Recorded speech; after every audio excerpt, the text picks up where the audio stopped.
Raincoat গল্প থেকেও গুরুত্বপূর্ণ 5টি প্রশ্ন নিয়ে। আজকের এই ভিডিওতে আমরা আলোচনা করব রেইনকোট থেকে গুরুত্বপূর্ণ 5টি প্রশ্ন নিয়ে। সো আমাদের 1 নম্বর প্রশ্ন, রেইনকোট গল্পে রেইনকোটটি কার ছিল? অর্থাৎ এই যে রেইনকোট, এই রেইনকোট গল্পে রেইনকোটটি কার ছিল? আমি যদি একটু বলি যে রেইনকোটটি ছিল মিন্টু, এবং মিন্টুকে ছিল নুরুল হুদার শালা ছিল, অর্থাৎ নুরুল হুদার যে শ্যালক, সেই শ্যালকের রেইনকোটটি এর কথাই বলা হয়েছে।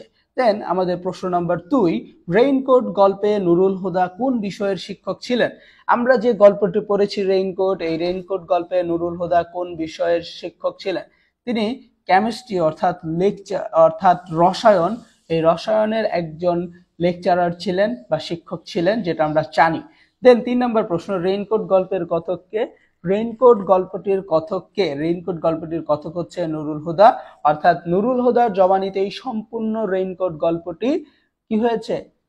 প্রতিস্থাপিত হয়েছে। দেন আমাদের 4 নম্বর প্রশ্ন, রেইনকোট গল্পে রেইনকোট বহন করছে, রেইনকোট গল্পে রেইনকোট বহন করছে, কি বহন করছে? মুক্তিযুদ্ধের চেতনা।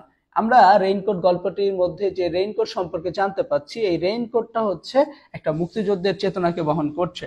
দেন 5 নম্বর প্রশ্ন, রেইনকোট গল্পে ভীতু নুরুল হুদার সাহসী হয়ে ওঠার মূল কারণ কি? ভীতু নুরুল হুদার সাহসী হয়ে ওঠার মূল কারণ হচ্ছে যে সঞ্চারিত উষ্ণতা এবং দেশপ্রেম। ঠিক আছে।